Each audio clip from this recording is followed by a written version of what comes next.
Good morning. Yeah, it's early, but kind of inspired right now. Kind of inspired.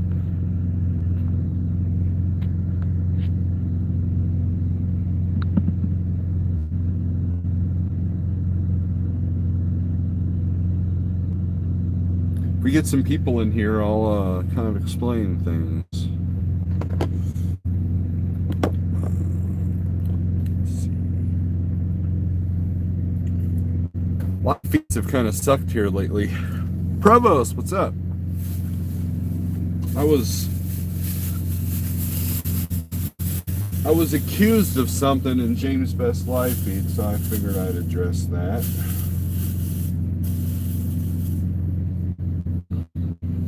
We get some people in here now. I know it's like 4 in the morning my time, Central, But I figured I'd address this, and hopefully we're not buffering, so my message will be clear. Get my other channel up here. We'll do some shout outs, and then all 5 of you will say my message here.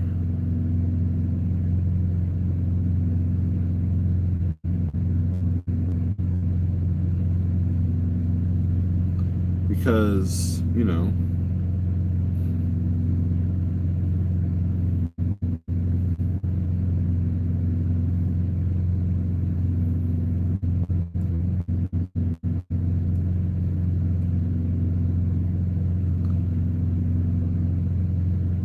Prost has been up since 3 a.m. Okay, so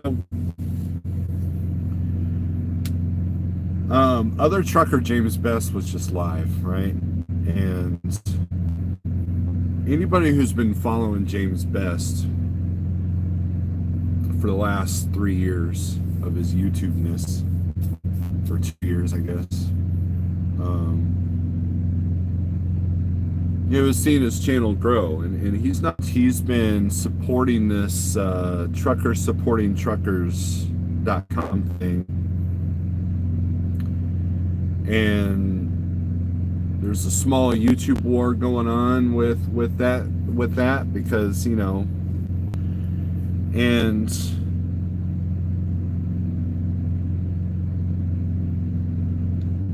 it made a point that I have not expressed an opinion on it. Now, here's what I'm going to say about this. 2 nights ago, Coach was live, and I called in to ask questions because I had questions. Coach ended up taking that video down. Spectre immediately called me and gave me the answers that I was looking for. And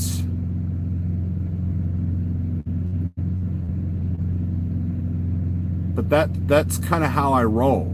See, if I believe in not making a whole bunch of noise and getting things done. See, a lot of people don't realize that about me, James Best included. It was told to me by somebody in our circle, but not in our circle, that a lot of these YouTubers think that I'm out here just kind of a casual, willy-nilly driver.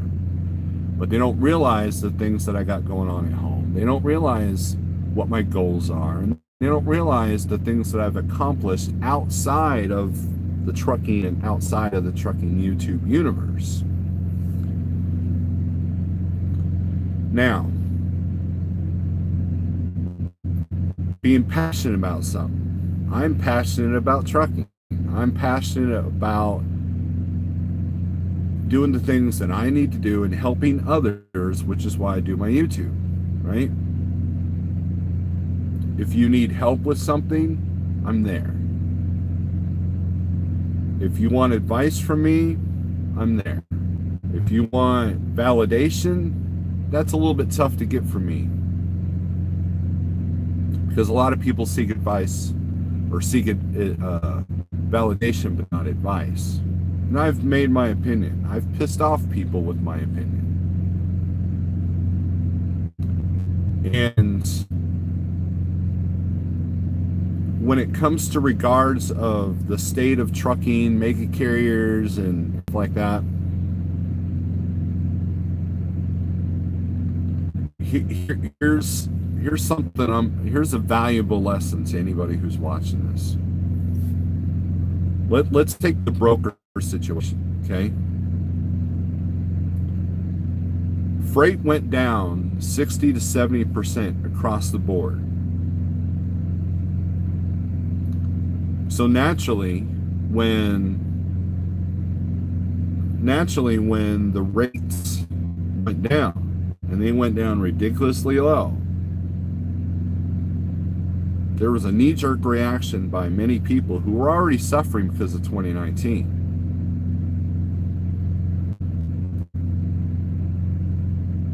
Arguing about the brokers, arguing about transparency, arguing about regulations. It's just like the ELD thing, the electronic logs system. I've been on electronic logs for all but like 1 year of my career. So when the arguments on Facebook and on YouTube about ELDs came in, everybody's getting upset, but it was already done. There was nothing to fight. So I felt that getting angry about ELD, especially something that I've mastered, there was no reason to fight that. There's no reason to bring that negativity in my life. Well, the same thing with the brokers, right? I don't know, since the beginning of trucking. And there are crooked people on all sides of the entities of all entities of trucking. Okay? There are, and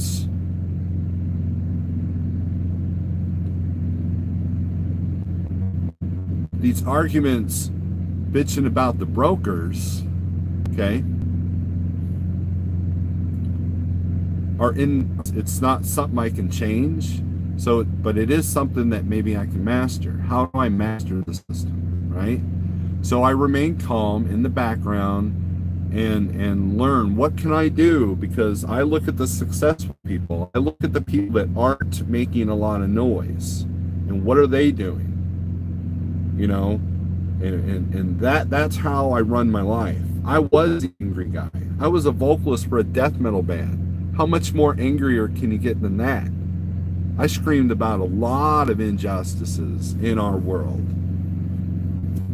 I've brought awareness. I've brought sadness, and I've brought happiness to the world, okay? And you can be passionate about something without being overly emotional about it, right? And so when it comes to running my business, I run it a certain way. I'm not perfect, okay? I do what I can, and I've never said anything negative about what Spectre is attempting to do. You guys got to remember, I'm friends with Kevin. I've known Spectre quite a while. Spectre has been very helpful for me on like my Missouri IRP and everything like that. Trade, information and like when I was picking up at Budweiser in St. Louis, I called Spectre up. I said, what to expect? And he told me a few things, and it helped me pick up the load, That's what we do. We help each other out, okay? Now, when it comes to the stimulus packages and all the money and the whole socialist argument and, should you take the loan? Can you get the loan? Should you do this? Should you do that? That is insignificant to me, and here's why.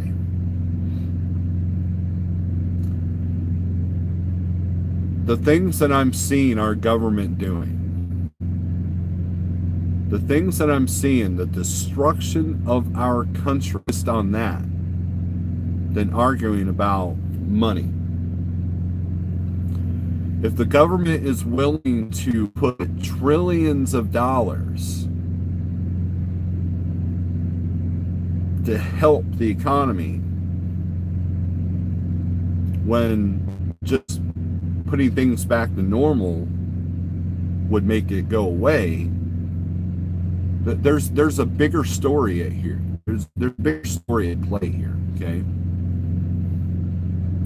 Now, I'm not a tinfoil hat guy. Okay, that seems to be a derogatory thing now, right? But there are things that are not normal right now. There are things that 2 years ago, if I would have said, hey, did you know that this and this and this is going to happen? You would have been like, Steve, that's a bad dream. What are you talking about? That's like out of a dystopian movie. We're living that. I have family members that can't get unemployment because, and they've had their jobs for 25 years because they're in the entertainment industry. Everybody I know, their life has been flipped upside down. And the ones that are succeeding, the ones that are surviving, are the ones that remain calm.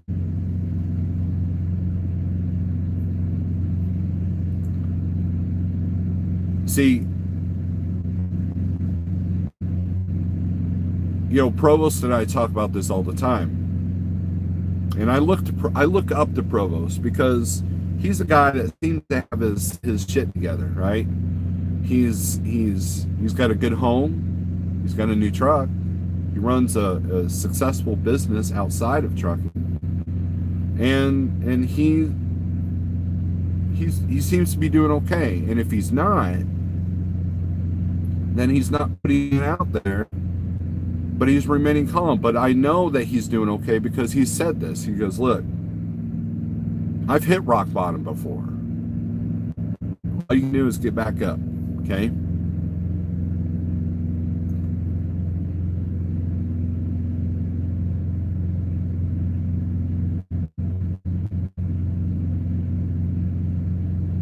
And I'll get to the comments here in a second, guys. The you know how I roll, right? The only thing that we have control right now is how you react.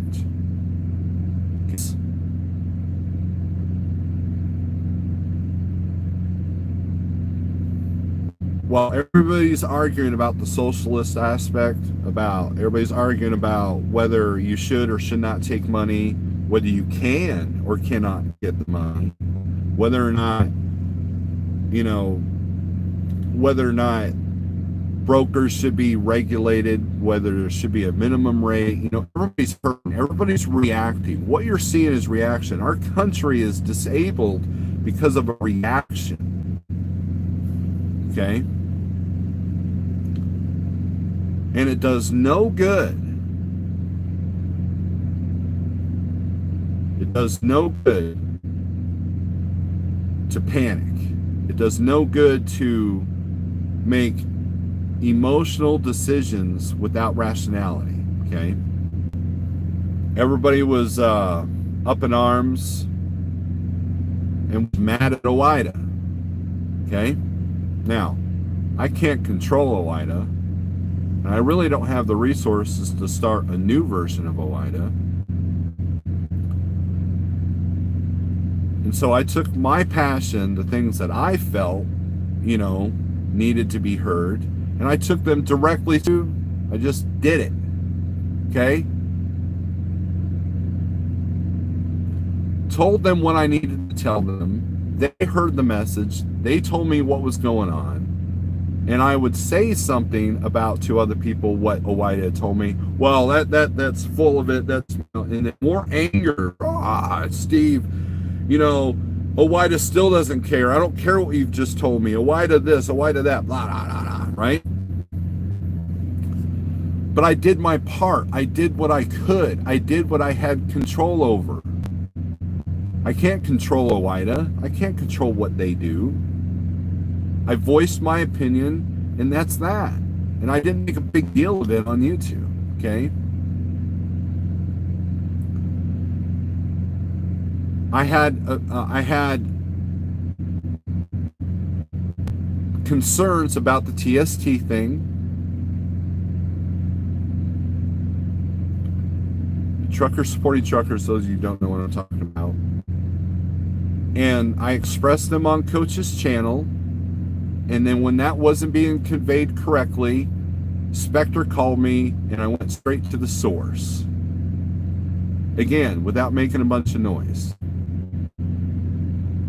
Because the more people argue about something, a lot of people will shut that out. In other words, you know, the broker argument is invalid to me because I figured, you know, here's the deal. If the broker and the way they conduct business does not work for me, I will change that aspect and change how I react to that system. Okay?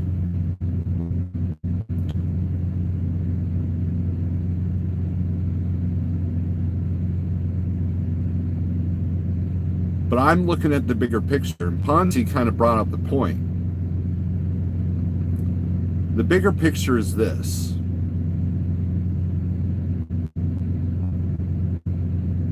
In 6 months, we'll all be lucky if we're not completely 110% dependent on the country. They control the food, they control the supplies, and what's happening could be a way to get control of the supply chain. What can I do about it? I can voice my opinion, I can put myself on the radar and make a lot of noise, but in the end, you gotta come up with a strategy that will help you survive what's coming. It will help you survive what you're dealing with now. You know, trying to change what the brokers do later is not going to help you now. It makes you feel good. It makes you go, man, you know, I feel good about, because I've spoke out against the brokers and you know, and I feel good about that. And, you know, but it does evaluation. If I go out of business, it's on me. Okay. Now, I listened to the conversation that Kenny Long had, the little debate that Kenny Long and Spectre had, and there were points made on both sides that I agree with. See, the answer is somewhere in the middle, guys. You got one extreme over here and one extreme over here, just like our political system, right? The answer is somewhere in the middle. Remaining calm is key to figuring out what's bullshit and what's not, okay? And everybody has a hidden agenda on everything in life, anywhere, you know? So, to say that I'm not passionate, to say that I'm not a good business person, to say that I'm a fence sitter, if that's what you feel, then that's what you feel. But deep down inside, I can go to sleep at night. I know what I need to change. I know what I have control over. And the changes that I make are done quietly, usually going straight to the source. And personal things that I got going on at home. And I've designed my business around that. Could I be doing the things that I'm doing if I was the sole breadwinner? Absolutely not. But that's by design. Am I the guy that's going to run from Miami to Seattle and back and forth and stay out 3 months at a time? Absolutely not. Does that make me a bad truck driver, though? Does that make me a bad business person? Am I willing to do that if I had to? Absolutely. I was talking to Kevin today about doing a Salt Lake City run, right? I used to run Salt Lake City. I used to run to Pennsylvania. Hell, I've even been out to California. And when it makes business sense to do those things for my business, I will do that.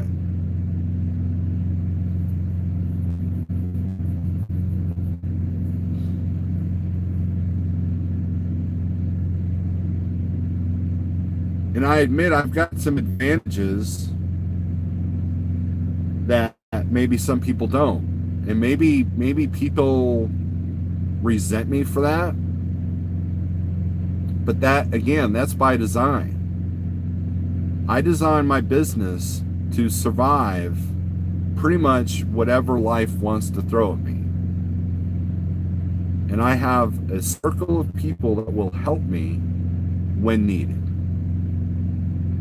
or if needed.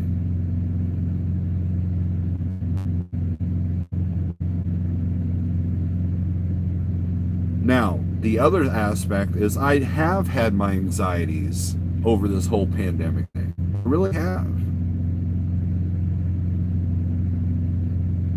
And it's not like I'm, it's not like I'm happy-go-lucky, and it's not like I've got my blinders on. But here's the thing. If you want to accomplish anything, you have to remain focused. You have to shut out the digital noise, and you have to remain focused.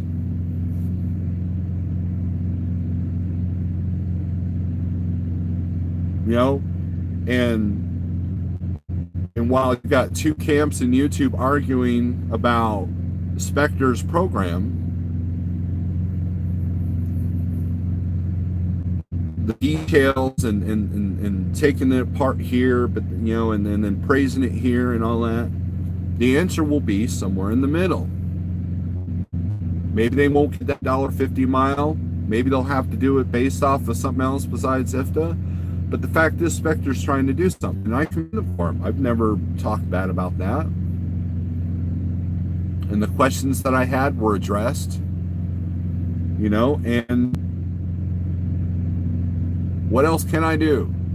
Because I'm not going to go and do a YouTube video speaking about it because I don't know enough about it. See, that's the problem. A lot of us, I'm including myself in this, a lot of us YouTubers, we go to talk about something, but we don't know what we're talking about. So, I don't know 100% of what OIDA did. So instead of making a big bunch of noise on YouTube, I went to the source directly. And then I've expressed what they've done, and then I was criticized for that. So why should I tell you what they've done? It's up to OIDA to tell you what they've done. And I told them that. I said, look, if you have an issue of communication and people think that you're not doing anything, you need to fix that. Well, I agree, but there's nothing that I can do. Okay, well, I've done my part, okay? So why still stay upset about it? And then it's up to me. Then I make an action. Do I want to support them by renewing my membership? That's about the only thing I can do, right? I voiced my opinion, and I don't give them money. But I'm not going to make a big stink about it, because there are good things that they're doing. So it's the same thing with this TST package. If they get it, cool. If not, they tried. I've expressed my opinion. I've given a couple of ideas that might have been good. And that's it. What else can I do?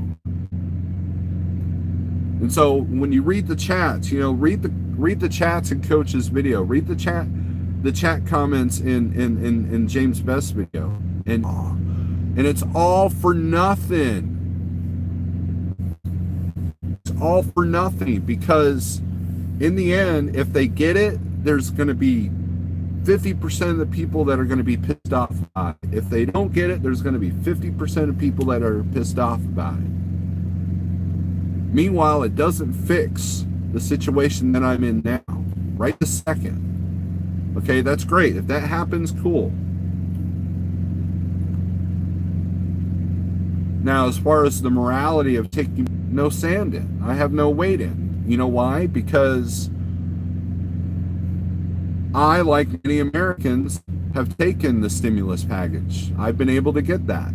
I got the $1,000 EIDL. I did not get the PPP loan. Why? Because I wasn't happy with some of the fine print that I was reading, and successful business people told me that it may not be a good idea. And I believe in less dependency in government,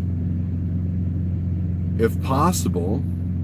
But I have a feeling that in 6 months we're all going to be dependent on it. So how do I survive that world? That's what I'm focused on. So to sit there and say that I'm not passionate, to sit there and say I'm a fence sitter, well, what is a fence sitter, right? Because I don't choose a team on the YouTube war front. You know, I've been criticized for that. You know, because I'm not on Will and Ike's side, I'm not on so-and-so side, I'm not on, you know, because I don't throw myself into these arguments that really have no significance in my life. Let me tell you a story, guys.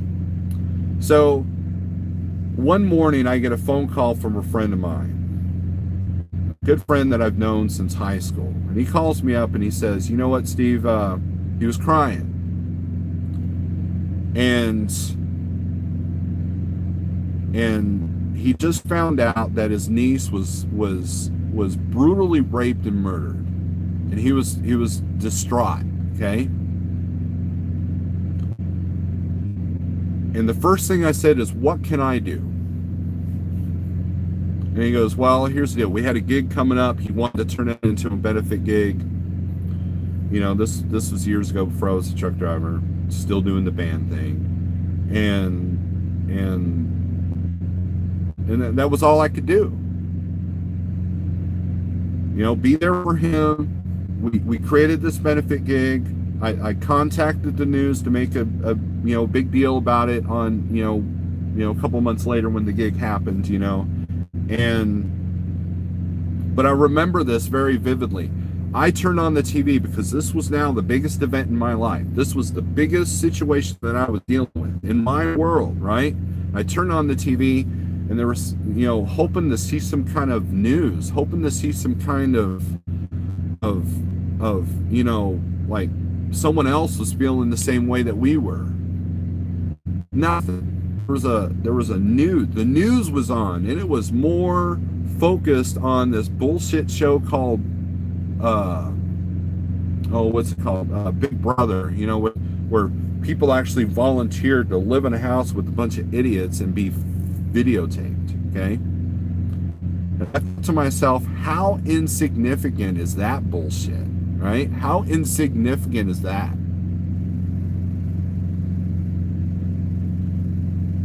And I turned it off. 9/11. Okay, here, 9/11. I'm sitting there, it's just a normal day, and then the towers got hit, and we go to break, and someone turns on the TV, and we're like, just, well, that moment in time, that little petty difference I had with the guy that worked next to me at the next welding table, and this is a perfect example. And what my boss had told me that day, that day, earlier that day, and that stuff was now insignificant. Nothing, right? All the bigwigs at Track Marine, I was working at Track Marine as a welder, had gone down to a boat show in Florida, and they got stranded because all airlines had been seized, right? And so 80% of us were surrounding radio. It's almost like old school, right? Because we couldn't have a TV in the plant, but we were surrounding the radio. And I was listening live when the towers fell, okay? And one of the guys in another station was like, what's everybody sitting around for? What's going on? I mean, we got to work. We got to go. We got to work. We got to work. We got to work, right? And I sat there and looked at him and said, man, do you realize the implications this is going to have on our economy, on the entire world? And you're worried about getting the next steering wheel for the next column of the next boat? I was thinking of the bigger picture. I wasn't really concerned about, guess what? This boat will be made tomorrow. It doesn't matter at this point. This is the biggest event in my life so far.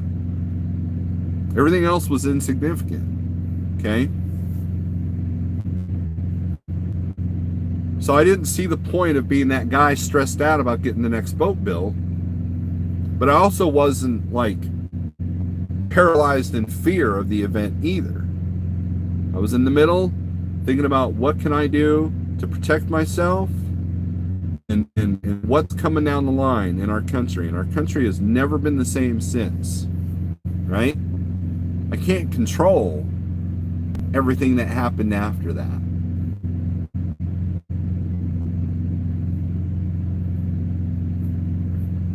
And we are now in the biggest event in modern history.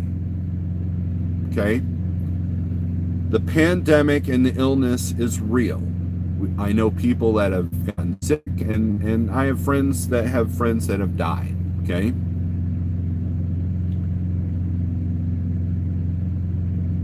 There is an economic collapse happening all around us.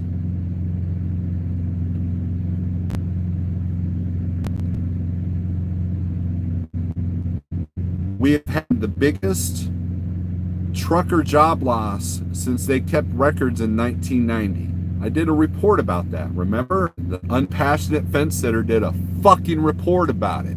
Okay? I understand there's too many trucks out here because 70% of the freight just disappeared. Okay? So why argue about the broker bullshit? Because that's not the problem. They're part of the problem, but the big problem is supply and demand. Oh, but Steve, if you don't speak out against the brokers, then you're on the side of those crooks. Oh my gosh. See, everybody's got an opinion. Everybody's got like, you're damned if you do, damned if you don't. If you wear a mask in public, you're an asshole that gives in to fear. If you don't wear a mask, you're an asshole because you don't give in to fear. Do you see how that works? So I wear a mask when I need to, and I say fuck opinions of everybody else.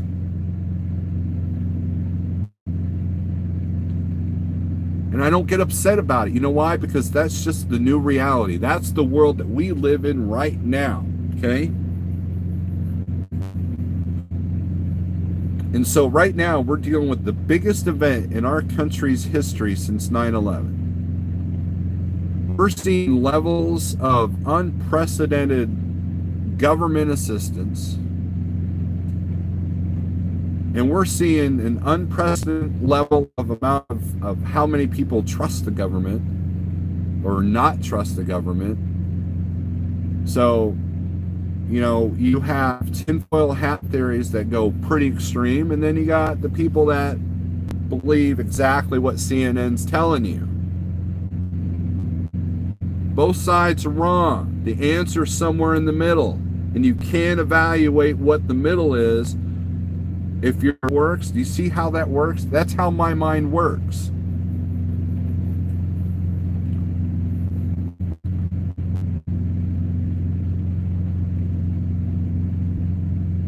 It's kind of like when Sammy makes sense. That whole deal of that thing with Mark Anthony Storm,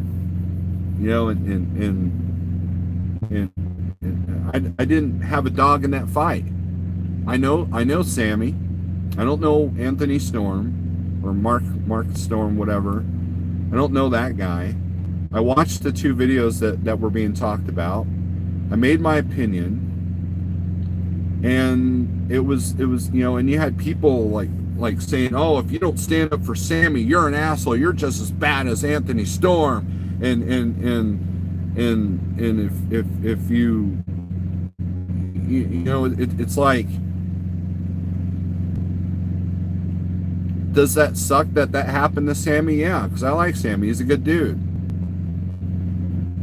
But I also know that he can fight his own battles, which he did pretty good. So why get upset about it?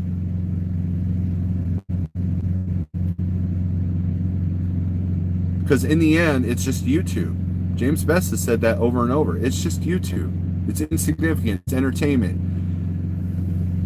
Remember when James Best said it's entertainment? YouTube is entertainment? Think about that for a minute.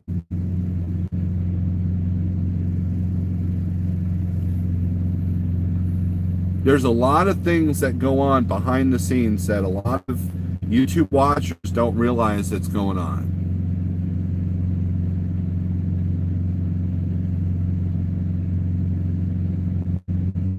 And to me, it's all insignificant because it's just like the Facebook stuff.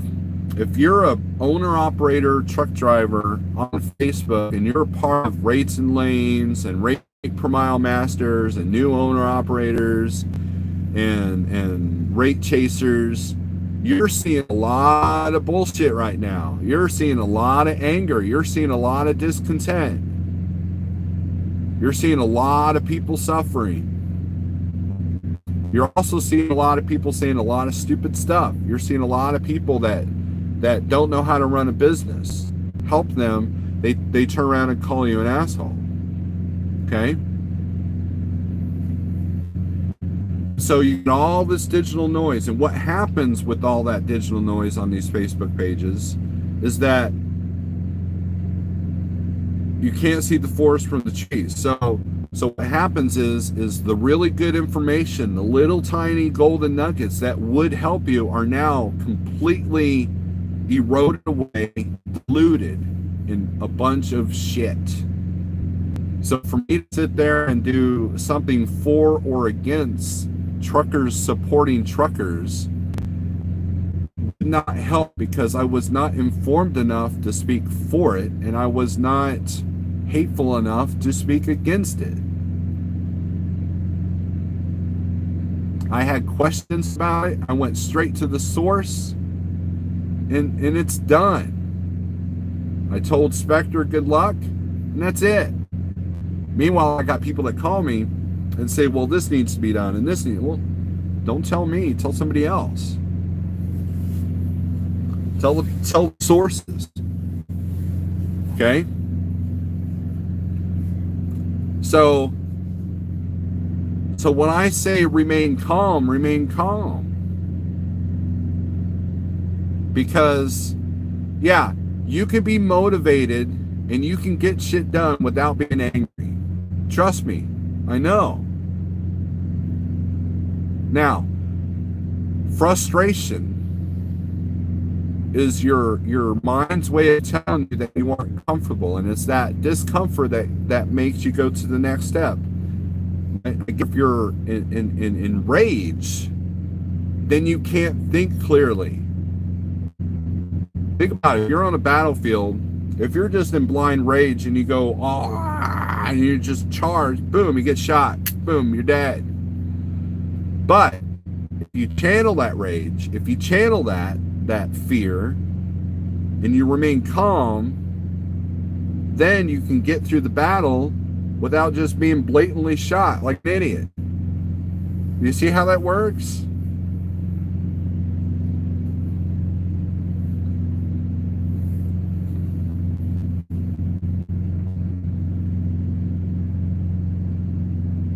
And it is hard to not run a business based off emotion. I get it, man. I sat for 2 weeks at home because I didn't want to deal with this stuff. 1 week was because I needed to get shit done at home, but the next week was a little bit like, man, I don't know. This kind of sucks. But while I was at home, I said, what can I do to make this better? So I made moves. I made adjustments. I figured some shit out. We came up with backup plans.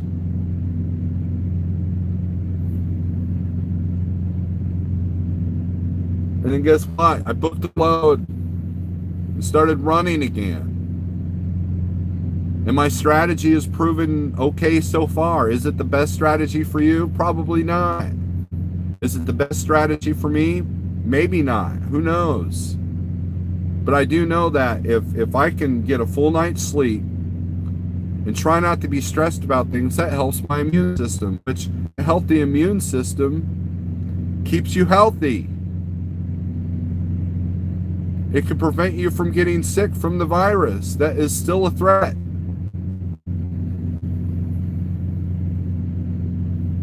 So what you have here is circumstances creating hatred, discontent, and flames. You can't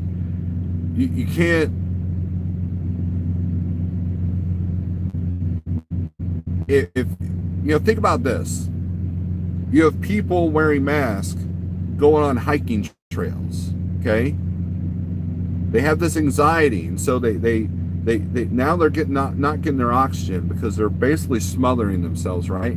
And so they're freaking out, and the stress, going grocery shopping is stressful now. It didn't stress me out before, but now it does, because you're worried about getting sick. You're worried about, you're wearing this mask, and you're not sure if you feel like you're doing something good or if you're just giving into the, everybody else's thoughts are in my head. Am I being an asshole? Am I not?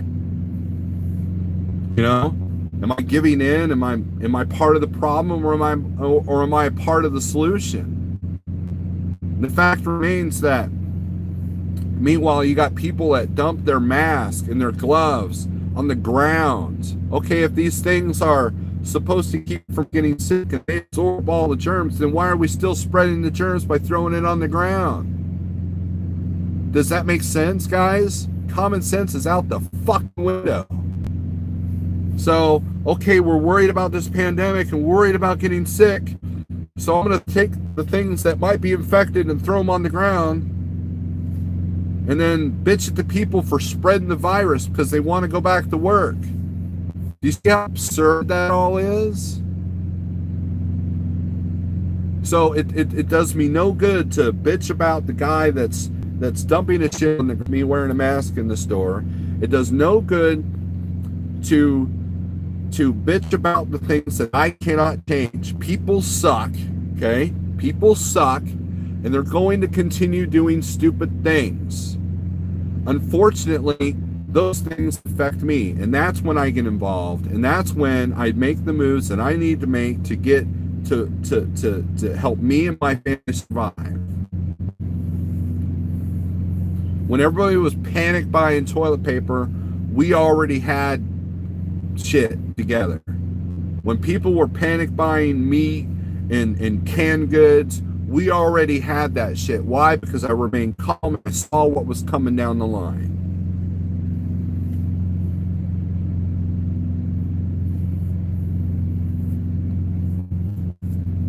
I made extra measures to get my carry conceal permit and train myself enough that I could protect myself and my family if needed. Boom, we're done. Good. Still want to train, but at least I got that done before everybody else, before all the liberals were like, hey, we got to go out and buy a bunch of guns we don't understand. I did that before them. Okay? I did that because I remained calm. I looked at the signs. I had good people telling me what I needed to do quietly. And I can't tell you how many people have called me privately and didn't know that about that. I didn't realize that you had that going on. I didn't realize that you had this together. Always let your enemy underestimate you. That's how you win. How many times did you see a football game where the underdogs freaking won? Why? Because the one team underestimated the other team. Didn't think that they could do it. And they capitalized on that. That's how life works.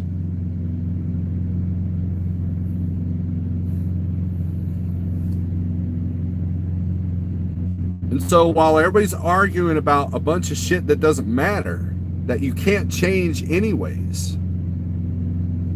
I'm doing what I need to do to keep afloat, keep my business rolling, because while it's great what Spectre's doing, while these programs that the government's thrown out there, that's great.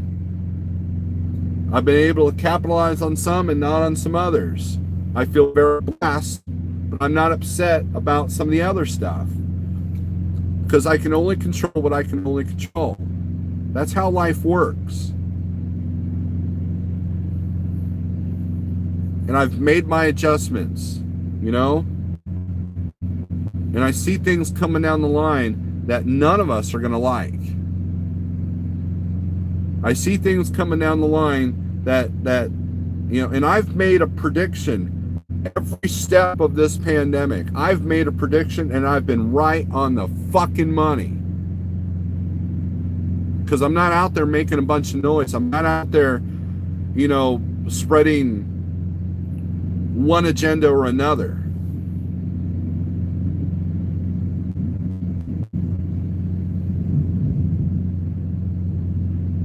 That's how you get shit done. Just because I don't show anger doesn't mean I haven't been angry. Just because I don't show sadness doesn't mean that I haven't been sad. Just because I'm not, you know, totally, you know, like whoopee, you know, doesn't mean I'm happy either. Make your moves under the radar when you got to get past what the masses are fucking doing. If you want to survive from what the mass mentality is doing, you got to fly under the radar. You got to let people underestimate you. You want them to know that you don't have your shit together. And then when it comes time for a battle, boom, you win. That's how life works. Oh, but Steve, you're offensive. If that was meant to offend me, I laugh at that. But see, here's the deal with James Best and anybody else that's watching. Everybody has their personal opinions on how I'm doing my business, okay? And there are people that have given me solutions that I'm working towards quietly, okay? I know where my weaknesses are. And I know that James Best doesn't agree 100%, Best agrees with on anything. There are a lot of people that don't agree with James Best on how he's doing his business. But it does no good to argue with him, right? So, why argue with him? And I get it. He's a passionate dude. And I love him for it. But I also see someone who's not happy. I also see someone who's stressed out. I also see someone that is a lot of anxiety.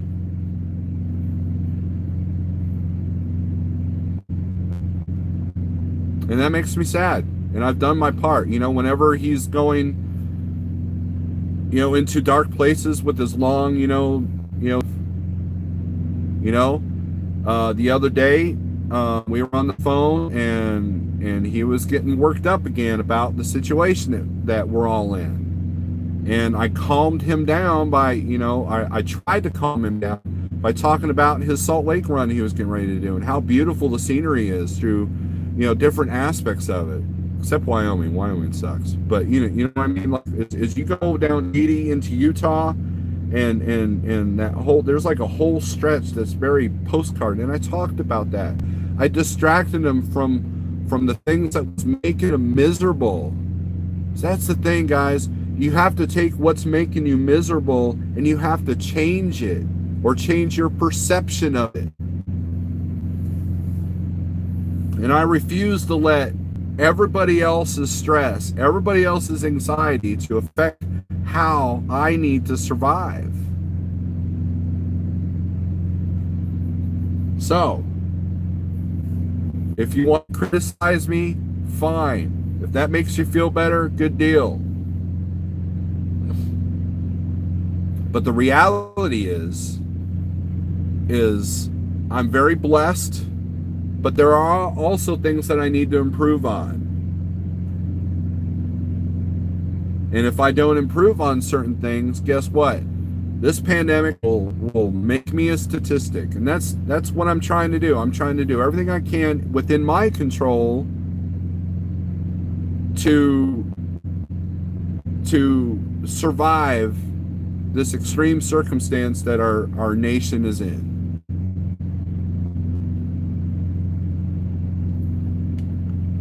And because of the hidden agendas of people arguing about all these different topics on YouTube, I stay away from that.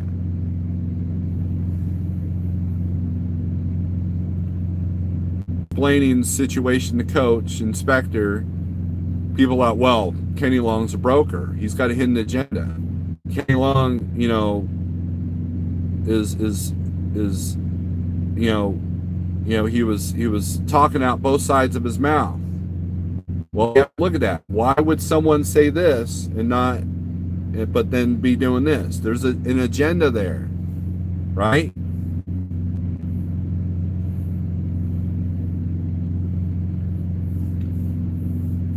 And I recognize that. I see that. I have my opinion of that. And I just keep that to myself. You know why? Because it does no good to argue with people on the internet. All that does is get you misery and discontent. That's all that does. Name one argument that's been won on the internet. Name one argument. The country, the government is able to do what they've been able to do. See, here's I'm gonna blow your fucking minds right here, okay? Here's the deal, okay? I want you to bookmark this fucking section. 53 minutes, 44 seconds, okay?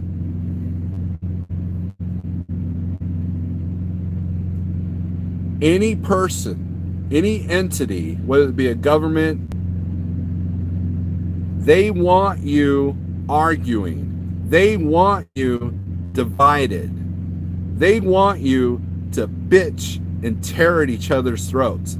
They want that, because with that, there's no unity. Why is Spectre's program having trouble? If they have trouble, why is that? Because everybody's arguing about it, right? All the stuff goes together, right? And that's by design. That's by design, people. You bitch about the people that went to Washington, D.C., and you bitch about the way they did things, but yet you stayed at home and didn't do anything, so you're just as guilty. They want that division. You can't revolt against the government. You can't revolt against a common problem if you're divided. Do you not understand that every argument, every I fucking hate you bullshit argument, do you not realize that that's what they want? Do you not get that?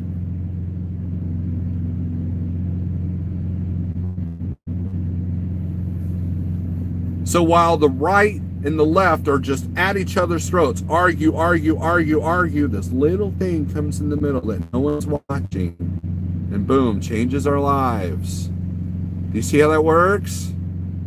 Distract. He's right in there. Do you know how many other things were put in place with these stimulus packages? Why have you not speaking about that, Steve? Well, because I don't know the whole story. So I can't sit there and well, I know the whole story, so I'm going to do a fucking YouTube channel about it, right? I don't do that.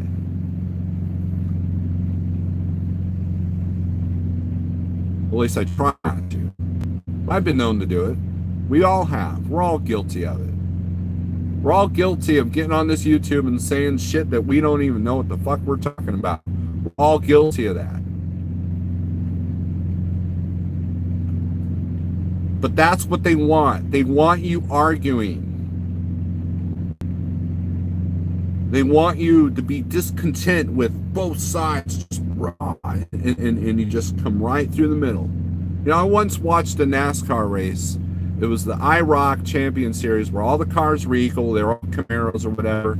And it was the last lap of the race, and the first four cars were just bashing the crap out of each other. And they all fucking wrecked. The guy that was in fifth place just eased right into the finish line. Won the race. Didn't have to do shit. Just boom, just slid right in there. Now, sometimes you got to be the aggressor and bash, the cars or whatever. But if you bash too hard, you fucking go away. You crash and burn, right? And the other thing is we all make assumptions. Assumptions are the devil. James Best said something that kind of like struck me odd. There's a bunch of owner operators there are a bunch of company drivers that are happy that we're suffering, that owner operators are suffering. Like there's a civil war going on between owner operators and company drivers. And I thought that was kind of strange because but it's not an uncommon thought, because I have friends that don't call me anymore since I became an owner operator because they thought, well, I can't talk about anything because I'm not an owner operator. Well, bullshit. We're still both truck drivers, But I don't get that. That struck me odd. So James Best, you might have to, I guess maybe that's the impression on social media, because you got company drivers bashing owner operators and vice versa. Maybe that's where that comes from. But in the end, I don't give a shit. If you're an owner operator, company driver, yard jockey, the guy clean up the trash at the Loves, I don't care. You do what you do. Leave me the fuck alone. I try to treat everybody equal, because we are all equal. Because 6 months from now, when this pandemic gets worse, because this is going to be a seasonal thing. Dr. Berg talked about that. The country will be shut down, and they will be begging for vaccines. And when the vaccines started, guess what? Oh man, that's when civil war is going to happen, because you got that tooth and nail. And it's going to be a big clusterfuck right for the election. Mark my fucking words, that's going to happen. Bill Gates has already said that we cannot get back to normal until phase 4, and that is vaccines. So getting people back to work isn't an easy answer now. And look at what California's done. California's like, oh, we're going to do another 3 months. And then 3 months from now, oh, we're going to do another 3 months. I've watched touring bands go from, hey, we've got these dates in September that haven't been canceled yet, too. Well, shit, I guess our next gig's in April of 2021. New York has already said no live events for the rest of the year. Our economy has been impacted beyond measures that you cannot even imagine. So all this bickering about, did I get this $10,000 stimulus? Or am I going to get this? Or that's not fair to this guy, and that's not fair to that guy. And the brokers are pieces of shit. All this shit does not fucking matter. Because in the end, it's not just about survival of keep your family fed, sheltered, and safe. How that's going to be your 3 biggest concerns right there. Mark my words. Okay? Mark my words. If my business goes under next month, I don't give a shit. You know why? Because there's a bigger picture at play. And I've got backup plans if I want to be, right? But I've put measurements in place. While everybody's making a bunch of noise, I've made moves. The only thing that I beat myself up for is that I don't have enough knowledge. If you have to live off the land, I don't have enough of that knowledge. But I got books, just in case the Google dies. I don't know how to fix cars or anything like that. So that kind of bums me out. But my lack of knowledge on the things that could help me survive are not there. That's what I look towards. In all the arguing on Facebook and YouTube and Twitter, does not give me the knowledge that I desire. It's the quiet channels that have over 100,000 subs that are talking about a certain thing without any anger, without any emotion. Those are the channels that have been helping me.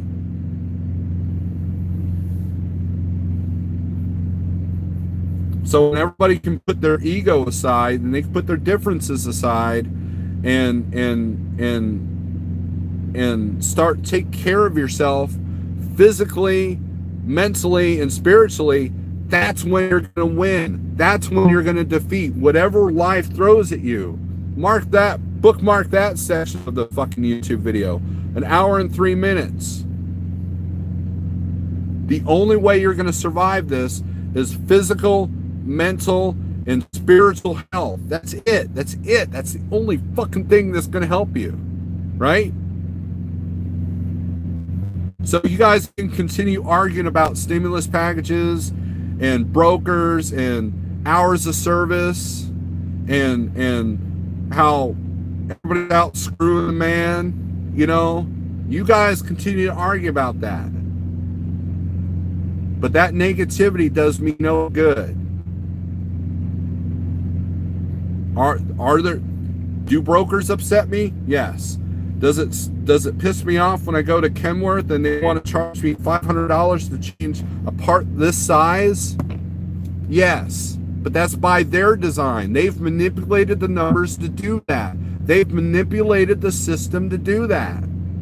So if we put regulations on brokers or we do this transparency thing, you know, they will just manipulate the numbers to work in their favor. Just like the credit card companies, what do? The government said, hey, you got to change this, this, and this. So what happens? They change their whole landscape of how they do business, and they still have your money. Do you see how that works? You know, and like transparency, we need transparency from brokers. What good does it do me to know that C.H. Robinson is keeping 80% of one particular load? What good that does me? All that does is make me, you know what? I'm not doing that load. Or if I do decide to do that load, I'll feel more like shit about it. How does that transparency help? Tell me something. How does Lane Honey help me out? How does, you know, well, I'm, you know, I know that they're taking 60%. Well, you don't know that because you did not see that particular contract. How does that help me? It doesn't get me out of the truck stop booking a load, does it? No. It just makes me go, well, I refuse to run for that. More often, the next thing you know, I'm sitting for 2 days. So how does that help me? How does transparency supposed to help me? And if they're a shyster, if they're a crook, then they'll get what's coming to them eventually. And guess what, guys? Here's the beauty of this whole pandemic thing. This is going to take a lot of people out that have been abusing the system. This is going to take a lot of people out that have done predatory, you know, business practices. It's going to take them out. But you know what? As Kenny Long pointed out, if you know how to manipulate the numbers, that's how you survive. You can't manipulate numbers if you don't have knowledge. And you can't have knowledge. See how this is all connected? Do you see how that works?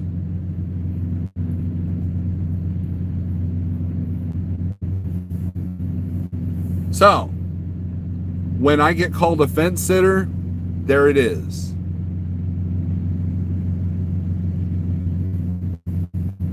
There it is. You want to criticize me for how I do my business? There it is. Do I make mistakes? Absolutely. But that's how we learn. How many videos have I said it's through struggling that you learn? And it's also through frustration that you learn to get out of an uncomfortable situation. That's Mother Nature right there. That's nature. If I'm uncomfortable in this bed, I change the bed around so I can be comfortable. You change, right? I've made changes. I've made adjustments. I just don't make a bunch of fucking noise about it on YouTube until today. So, let's go with some comments. I haven't read one comment. I was on a roll.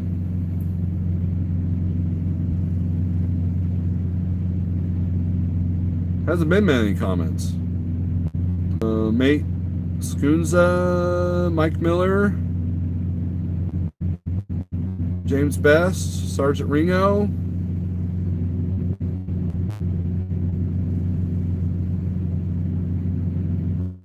Sitting on hands, fix nothing. How am I sitting on my hands, James Best? See, that was probably made before I made my points. But how am I sitting on my hands?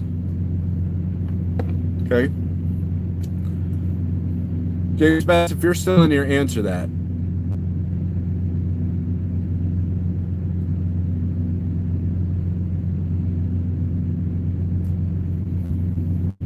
Let's see. You have a dog in this fight. South Georgia Indian Rider. Too much has become acceptable society and caused people's minds to go soft. I agree with you. It's harder for people to see the truth when it's easier to believe the lies. Absolutely. Nailed it. How does a mask stop the virus if you don't stand near a guy sneezing and coughing? It's spread by the droplets. I don't know. Control is an illusion. History proves it. Absolutely. South Control, my hat's off to you, owner-operators. I gave it up 20 years ago. It wasn't for me. However, you guys are a true backbone of this industry. Money for NASA was put in the stimulus. Yep, says nailed it. So we're going to go to space. Yay. Alan Paquette, why do so many people care what Bill Gates says? He's got no medical scientific background at all. Alan, I'll answer that question. Bill Gates has a lot of money. And with money comes power. He has the power to influence just about anything he wants. So, if he's giving an expressed opinion, it's more than that. He has invested $40 million into vaccines, and he's got patents, and he's not just a rich guy bitching about stuff. He is actually embedded into the system. So, and he's hired the money. So that's why Bill Gates has validity, because he's a very rich person. There's not a device that you own that hasn't been affected by Microsoft. Even if you own an Apple product, you know, that was Microsoft. Microsoft is the root of all our computer stuff. So he has a huge influence on the landscape of the world. So don't underestimate Mr. Bill Gates there.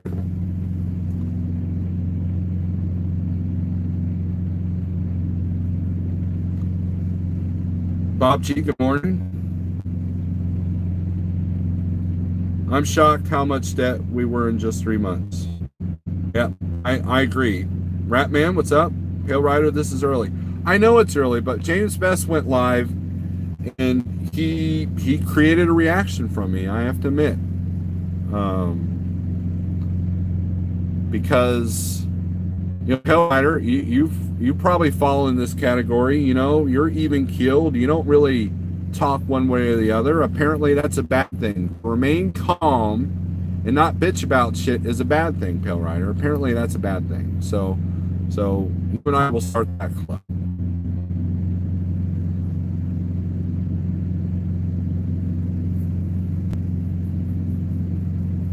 I know it's hell, I've got 29 people in here. That's better than some of my live feeds.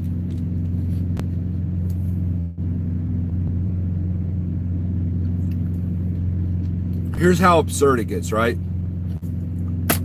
You had people at home telling you that you need to run, and you had people in the truck telling you on YouTube that you need to be parked. That literally happened. You had people at home telling you that you need to run, and you had people in their trucks working telling you to stay parked. Do I need to repeat that?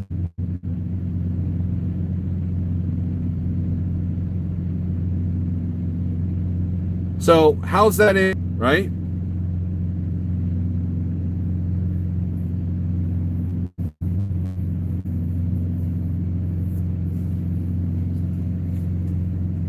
Because I'm not making a bunch of noise about something that I don't even know what I'm talking about. Yeah, I refuse to do that anymore.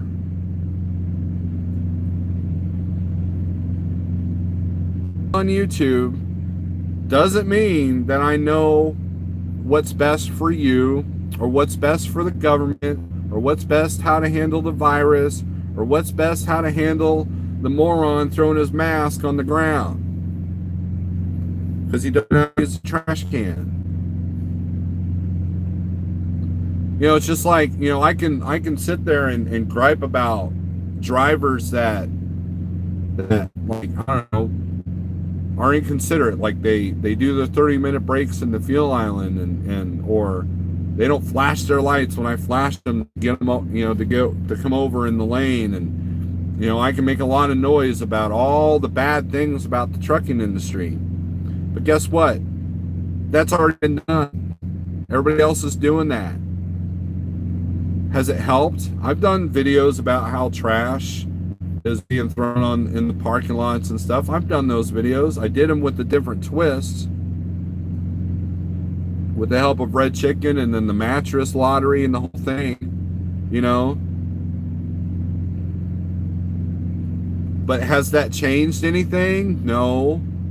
I'm sitting here in front of the Love's fuel islands. I'm watching a bunch of dipshits there doing what they do because humans suck. That's how it works. And it does no good to argue with anybody on the internet. It really doesn't. Name one situation where the people that call in the coach's channel, it's phone calls. Name one situation where that solved a problem. You know, and it's the basics. You know, I'm not talking bad about coach or anything. I'm just saying that when someone gets on the phone call and they're asking for information, 90% of the comments are talking about how much of an idiot this person is. Well, he's made the phone call. He's live on YouTube. So he's obviously making a step to better himself or to get informed or to express his opinion, yet you tear him apart.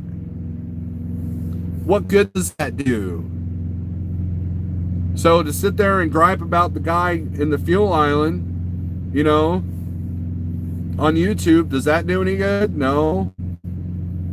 If that guy is directly affecting me, I'll let him know. Or if he asks my opinion, I'll tell him. Or if he needs to be informed, I'll tell him. But more likely, he'll just flip me the bird and tell me to go screw myself. Because he knows what he's doing. He knows he's being an asshole in the fuel island. And so what you got? You got a bunch of hate, discontent. So you know it's true. I'll back up and go around the guy.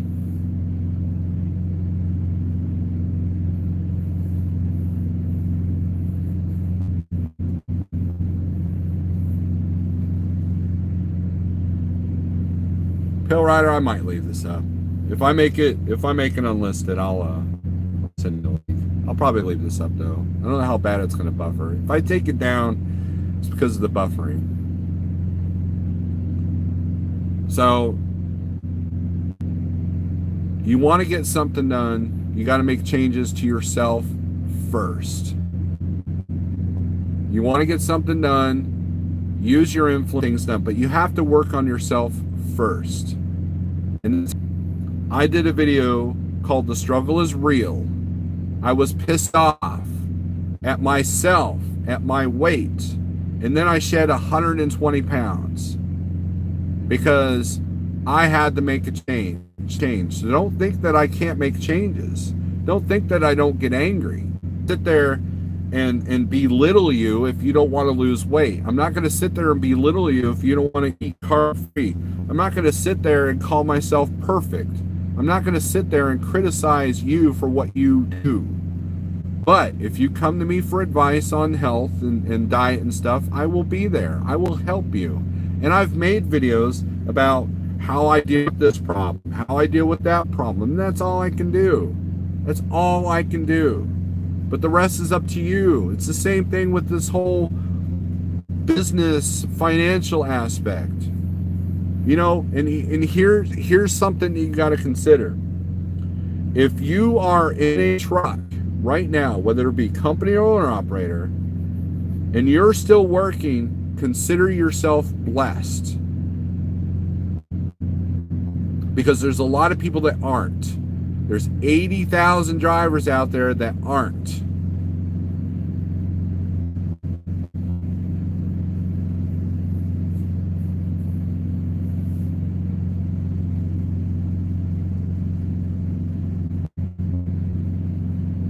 And if you feel that what's going on today is going to put you out of the business, and you recognize that, then you're blessed. You know why?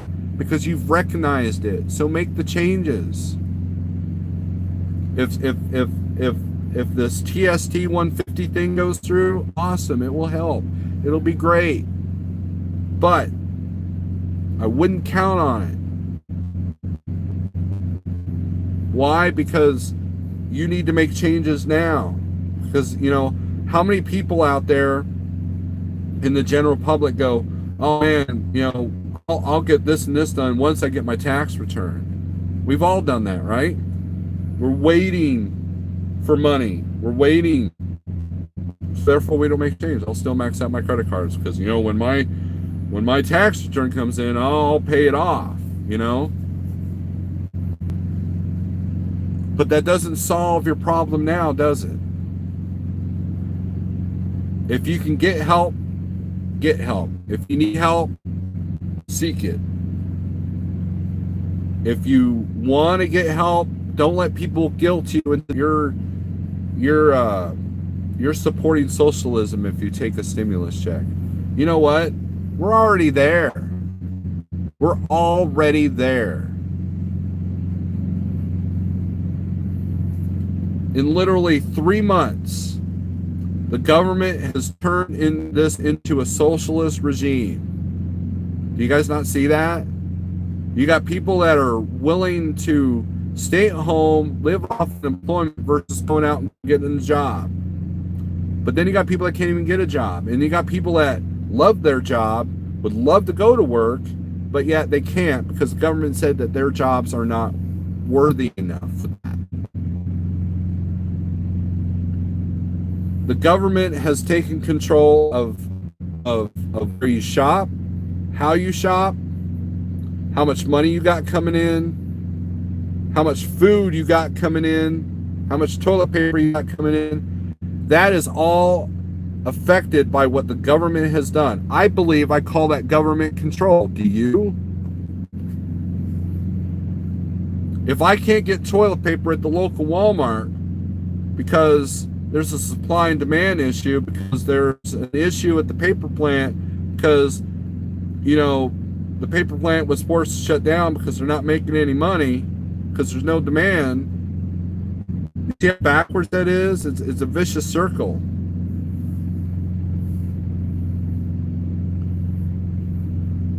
And guess what? If you all shut down, if some miracle comes out of somebody's butt, and all the truckers unite and we're like, wow, company and owner operators hand in hand singing Kumbaya, the government will tell you you got to run. The government will find a way to replace you. That happened in the 80s with the air traffic controllers. Air traffic controllers like, we own this world because we're in control. And the government said, no, you're not.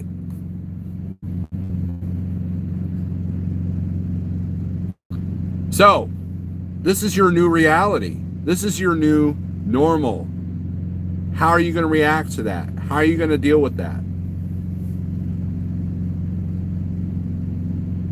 And the only way that you're going to survive, the only way you're going to survive is to remain calm, work on your health, your mental state, and your spiritual state. That's the only way you're going to survive. Because there's much bigger stuff at play here. Have a good day.